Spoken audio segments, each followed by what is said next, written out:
أعوذ بالله من الشيطان الرجيم. بسم الله الرحمن الرحيم.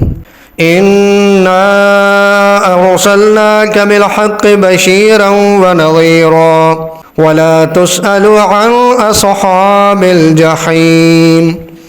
ولن ترضى عنك اليهود ولا النصارى حتى تتبع ملتهم.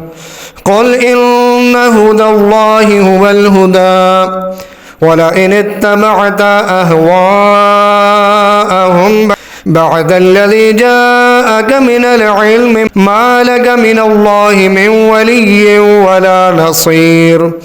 الذين آتيناهم الكتاب يتلونه حق تلاوته أولئك يؤمنون به ومن يكفر به فأولئك هم الخاسرون.